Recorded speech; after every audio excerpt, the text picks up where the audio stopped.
Sebelum terungkap gitu tuh. Jadi saya kalau masuk ruangan saya waktu itu, ruangan kerja saya tuh kan malam, saya suka malam juga saya suka di kantor kan gitu kan. Jadi kayaknya tuh lampu ini terang tapi ada sesuatu yang redup gitu. Nah itu. Paham. Jadi kayak kok kayak hening gitu, tapi rame gitu loh di kantor tuh. Tapi saya tuh kayak ngerasa kok kayak Ji, sebenarnya jujur ya, kalau untuk kasus yang pelapor ibu itu B aja sebenarnya. Jadi sebenarnya gue percaya 12 tahun jadi polisi pasti ada sesuatu yang benar-benar menjadi achievement buat beliau nih. Terutama di sini. Terutama di Lombok. Achievement terbesar atau case yang pernah diungkap selama ini apa, Dan? Kalau yang paling berkesan untuk selama saya di NTB ya, ya mungkin pengungkapan kasus pembunuhan itu Putu Winda yang di Poltekkes mahasiswi Poltekkes itu. Oh my goodness. Berarti Anda yang ungkap itu? Sama anggota sih, sama tim. Iya, paham. Nggak saya sendiri. Capek kalau saya sendiri. Mampus ya. Endan dan tim-timnya. Gitu. Itu kasus tahun berapa ya? 2019 Februari. Awal 2019 Februari. Kalau awal 2019 itu lagi high vibe-nya di Inside Lombok doh ya. Iya. Luar biasa. Itu saya nggak habis pikir, Dan. Itu kasus lama banget kalau nggak salah ya. Untuk penemuannya, pencariannya dulu dari hilangnya. 26 hari kita ini baru terungkap dari ditemukan mayat. Karena itu jujur saja. Di mana waktu itu ditemukan? Di Pantai Cemara ya? Iya. Cemara. Pantai ini. Iya. Itu udah nggak dikenali ya? Wow, awalnya gelap banget itu. Memang benar-benar gelap banget itu. Nggak itu kan cuma benar-benar mayat dalam ember, ditutup. Ember apa sih? Baskom, kayak baskom itu. Baskom cucian yang besar tuh nah di situ. Terus ditutup sama selimut. Tutup selimut gitu. Ngambang di sungai. Ditemuin sama nelayan waktu itu tuh. Tukang sampah, tukang orang yang mungut sampah di nelayan itu ditemukan. Nyengat nggak baunya, Dan? Lumayan deh. Cuma kalau ke pasar ikan aja udah baunya gimana kan? Apalagi ini. Kalau netizen. Terus. Untung cuma cerita ya, bukan gambar. Terus abis itu, tapi alhamdulillahnya pas kita cek sidik jarinya masih bisa dikenali. Nah, sejak pas kita cek, habis itu kita koordinasi dengan Dukcapil, muncul identitasnya sini. Udah ngekosnya di sini, udah kita telusurin. Ya alhamdulillah sih ada ini juga beberapa petunjuk. Akhirnya mengarahlah ke orang itu, YBS, ke pelaku, ke si pelaku ini. Nah, yang lucu itu adalah kita kan masih kan itu di si korban itu kan HP sama motor yang diambil. HP sama motor yang diambilnya. Jadi handphonenya udah kita temukan, tinggal motor kita cari, adalah dapat info di Lembar juga, dapat info di Lembar, dipakai sama orang. Motor ini dipakai sama orang. Orang itu kita intai lah gitu kan. Dia lagi duduk pinggir jalan. Nah, waktu itu ya kita punya feeling, kayaknya ini deh yang ini. Memang feeling sama-sama aja. Iya, jadi ada feeling dulu baru selidiki gitu ya. Udah. Nah, terus yang pas begitu kita samperin, dia langsung berontak kan. Langsung. Kita padahal cuma pengen, ayo ikut kantor dulu yuk, mau kita interogasi. Nggak nuduh. Nggak nuduh kan. Tapi dia tuh langsung, bukan saya Pak yang bunuh, bukan saya. Nah, saya bilang, kok kamu tahu? Saya bilang apa? Mulai curiga kita kan. Udah, akhirnya ya, udah kita bawa, terus kita interogasi, terus, nah yang dia mulai stres itu pada saat ditunjukkan foto mayatnya. Jadi foto mayat korban gitu kan, foto ini langsung. Pertama nggak ngaku, terus akhirnya saya waktu itu coba mana sini bawa foto mayat. Ya saya kasih tunjuk, saya suruh print dong, foto gede-gede gitu kan yang foto. Saya kasih stres dia langsung. Stres. Terganggu ya. Udah, nah itu. Mental terganggu. Langsung ke ini. Akhirnya ya Pak, ya udah cerita, udah aku lah di situ itu. Terus habis itu di waktu di sel juga dia sempat apa ya kayak kesurupan ataupun stres, teriak-teriak gitu kan. Katanya tidur digencet dan segala macam. Ya tapi wallahu alam ya. Itu saya karena saya nggak terlalu tahu saya gitu. Tapi ada uniknya. Apa uniknya? Ada uniknya gini. Jadi waktu itu tuh ini pas masih belum ketangkep nih ya. Iya. Belum ketangkep. Masih samar-samar nih. Masih samar-samar. Jadi apa namanya? Saya lucu juga waktu itu tuh kan. Ini sore-sore nih. Sore-sore kan pulang kantor nih kan itu. Terus tiba-tiba Kapolresnya nelpon. Yuk, lu di mana? Langsung. Oh, di rumah Bang, perintah saya bilang. Oh, itu terus nanyakanlah perkembangan itu.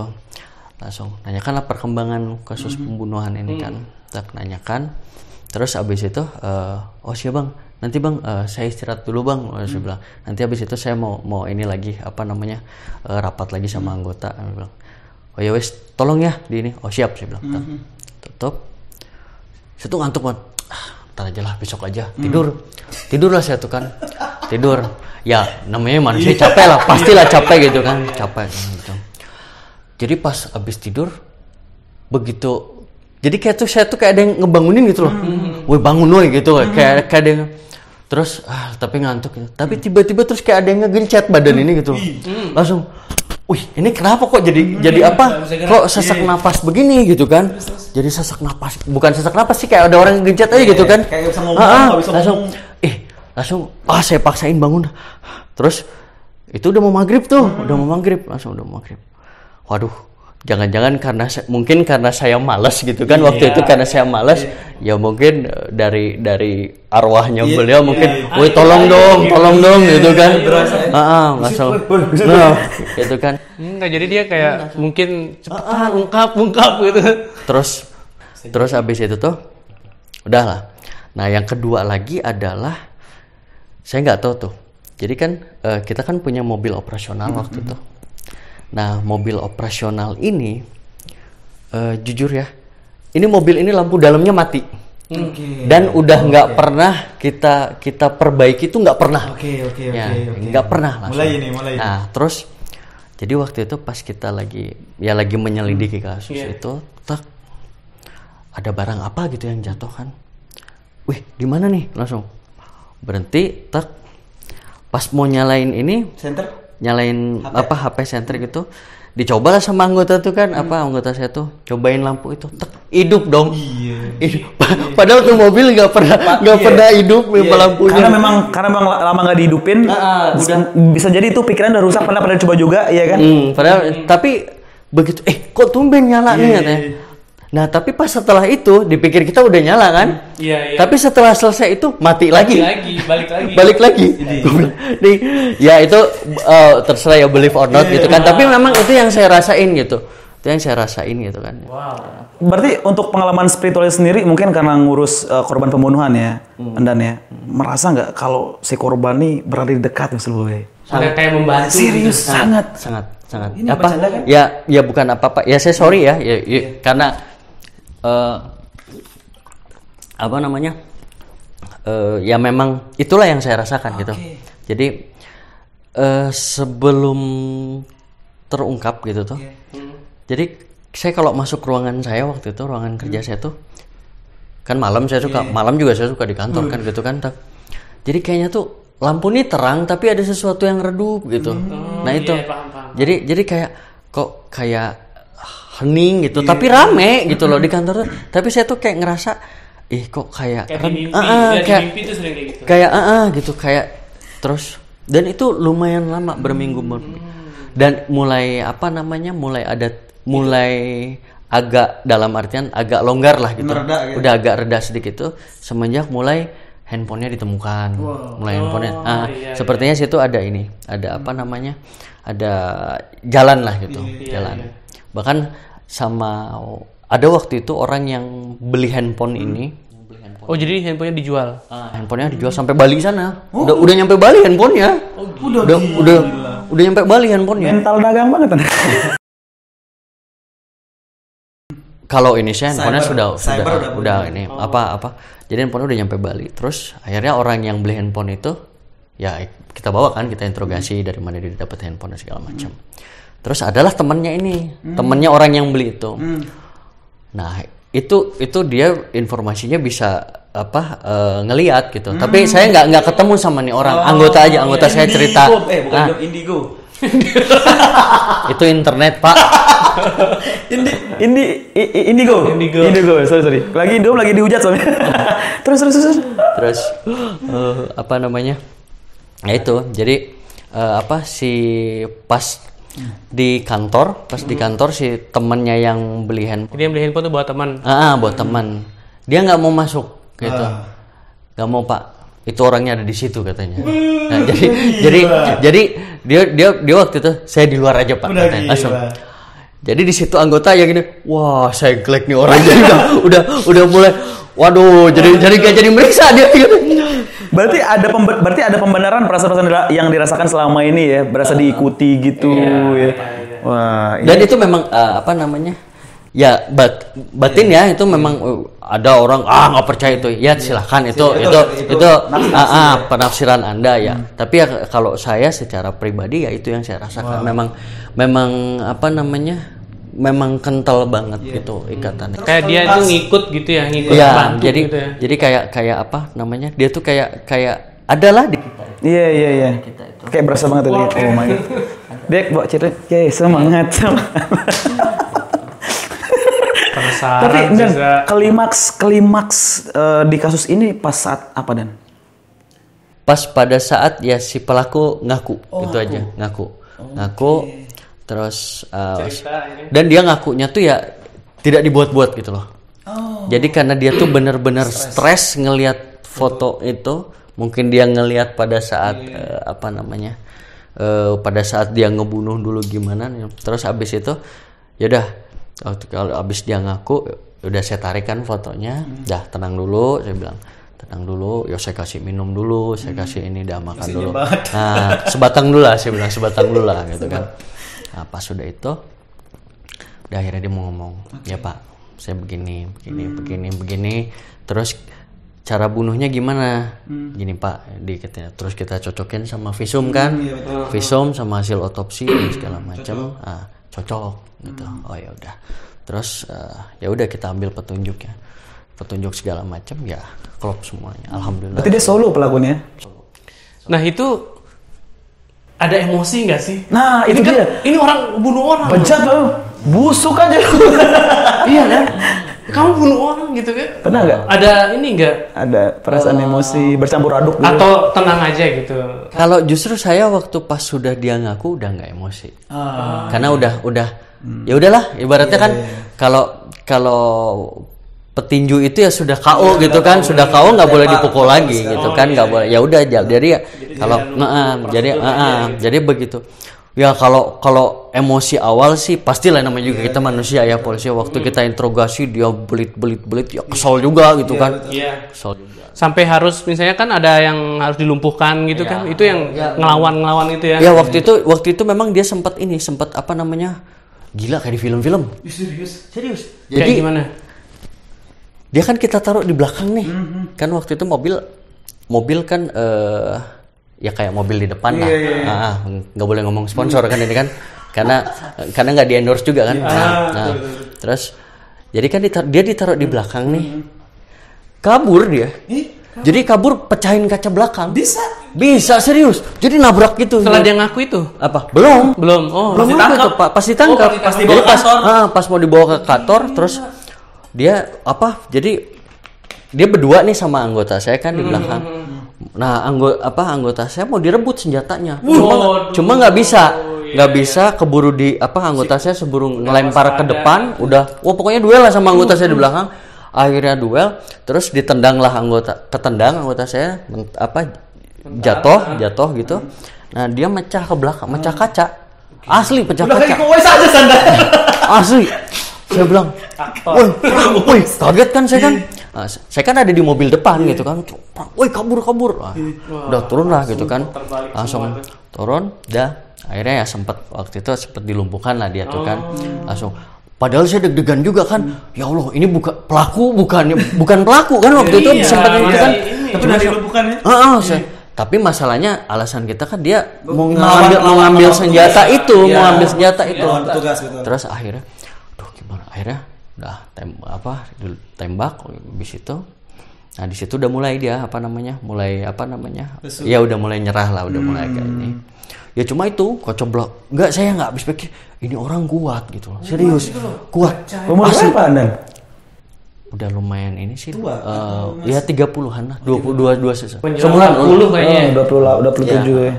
Wah, berarti kuat kok bisa macain.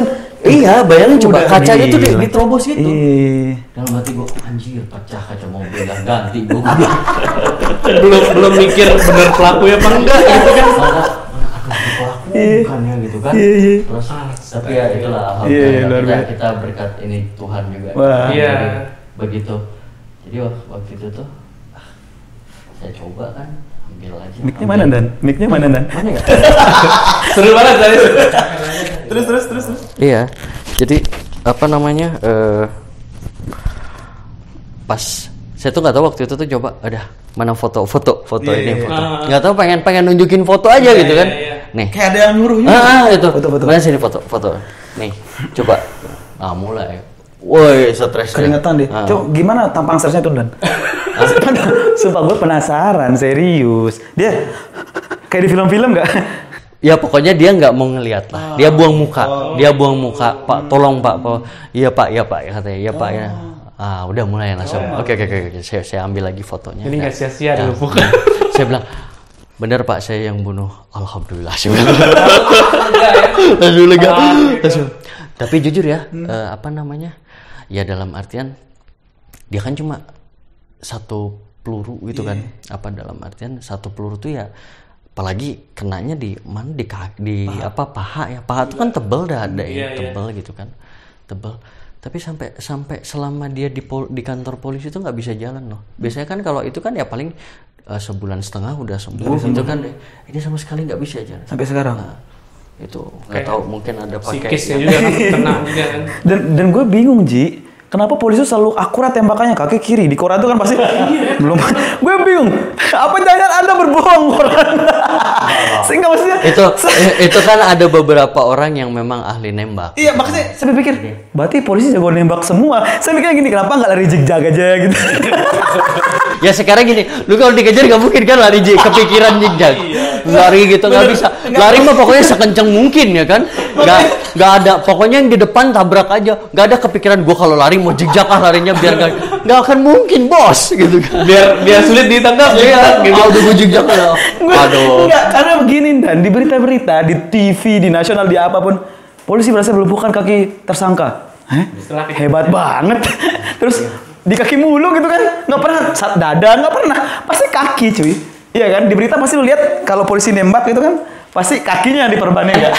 Kan namanya melumpuhkan, lumpuh kan. Jadi yang penting kan lumpuh. Kalau misalnya kalau udah ini mematikan bos gitu kan. Makanya gue berpikir berarti polisi semuanya jago tembak berarti. Yang nembaknya sih ada khusus orang-orangnya ada. Jadi nggak semuanya. Jadi udah memang misalnya dalam satu tim gitu kan. Nah misalnya satu tim ini 5 orang, ini adalah dua yang jago. Yang 3 ini ya yang jago berantem, yang jago nyetir mobil doang ada. Itu nggak, yang nembak kan nggak semuanya nembak enggak. Gila ya, jadi kalau berhasil kabur tuh panjang jadinya. Panjang. Jadi memang. Terus pada akhirnya Ketika kasus ini terungkap, perasaan tenang pasti dapat. Dapat sih. Jadi dalam artian ya kita lega ke keluarganya aja lah. Soal keluarga Dan, berterima kasih pasti mereka sama tim. Luar biasa ya. Pasti ada haru di situ Dan. Bisa diceritakan nggak harunya kayak gimana? Kayak emosi Kalau haru sih pasti ya. Tapi yang jelas ya kita sih cuma berpikir sedih mah tetap sedih ya, pasti sedih. Karena apapun bentuknya, walaupun polisi berhasil mengungkapkan, tidak akan bisa mengembalikan nyawa ini. Jadi tetap kita sih saya waktu itu berpikir kalau saya mengungkap ini sudah kewajiban. Tapi saya bagaimana caranya ini keluarganya ini jangan sampai udahlah mengikhlaskan. Betul, mengikhlaskan ya. Ikhlaskan. Berarti hukum sudah memberikan yang sepadan gitu kan. Pelaku juga udah sesuai prosedur gitu. Luar biasa. Ini topik yang menarik kali ini. Iya. Ini serius. Tapi jadi ingat kejadian yang baru, Za. Yang mana? Yang di Sumbawa. Oh iya, benar. Nah, itu kan Iya, kan. sama kayak itu kan kabur tuh. Iya, tapi itu kita ada orang yang akan bawain tema itu. Tenang aja. Iya, aku ingat itu sih, Iya. maksudnya sama-sama kabur gitu. Tapi by the way Dan, di segmen terakhir kita nih, ya kan. Apa sih yang menyebabkan kriminal itu terjadi nih? Banyak faktornya. Apa salah satunya? Kriminal itu ya salah satunya faktornya adalah kesempatan. Kesempatan. Oke. Kesempatan. Terus juga kembali lagi ke iman seseorang. Iman seseorang. Bahkan seseorang itu yang tadinya bukan seorang penjahat, dia bisa jadi seorang penjahat. Contoh misalnya, lo nih selama 28 tahun. Jangan gue aja ntar itu aja. Iya. Takut gue. Terus. Nah, terus apa namanya? Misalnya lu selama berapa? 28 tahun ya? 28 tahun belum pernah dikatakan jadi penjahat, benar nggak? Nah, tetapi ada cewek cantik lewat. Ya kan? Cewek cantik lewat, pakaian seksi. Muncullah rasa akhirnya lu merkosa. Akhirnya hanya dalam mungkin merkosa itu 15 menit. Umur lu selama dari 0 tahun sampai 28 tahun akan terhapus dengan 15 menit lu jadi penjahat. Akhirnya apa? Sejam. Oh, sejam. Pakai obat. pakai minyak lintah batuan. Tidak harus. Lu ada pemanasan dulu gitu. 15 itu penghinaan itu Dan. Bukan. Ya, contoh. Masalahnya begini, kalau perkosaan mah nggak ada foreplay, bos, gitu kan. Kalau yang namanya perkosaan mah tidak ada foreplay, ya kan? Iya. Ini dia pelaku kejahatan yang milih dia kan. Yang milih, aduh. Terus. Yang berarti yang 15 ini ngerusak hidup gue. Itu. Udah. Sama mungkin misalnya apa namanya? Misalnya seorang kepala daerah kan. Dia mungkin yang umurnya 50 tahun. Terus abis itu dia akan bisa menjadi seorang penjahat ataupun seorang kriminal ketika apa? Misalnya ketika dia emosi ribut sama istrinya, mukul istrinya, cak. Nampar pakai gas 3 kilo misalnya. Kasus baru. KDRT. Dia namparnya tapi pakai gas 3 kilo misalnya kan. Dan akhirnya kan umur dia selama yang sampai 50 tahun yang selama ini dia jadi panutan. Nah itu. Jadi kita tidak bisa memprediksi orang itu. Oh, itu orang baik itu. Dia orang baik bisa jadi orang jahat nantinya. Hanya karena ya itu tadi kembali lagi ke iman seseorang. Berarti Kayak Joker berarti. Iya, berarti gini Dan. Dokter. Berarti sama kayak politik, berarti tidak ada kawan dan teman yang abadi. Nah. Iya kan? Berarti tinggal kita jaga benar-benar aja. Sorry, kalau politik no comment deh. Saya anti politik soalnya. Artinya tidak menjamin seseorang yang terlihat covernya itu iya kan. Jumatan ngupload di sosial media ya kan. Belum tentu berarti ya. Padahal kan Jumatan kan nggak boleh sebenarnya main. Kalau Jumatan itu kan harus duduk dengerin gitu kan. Ya kan? Nggak boleh Bikin story. Langsung. Tapi sama aja sih, gue juga suka. Kadang. Tapi setelah gue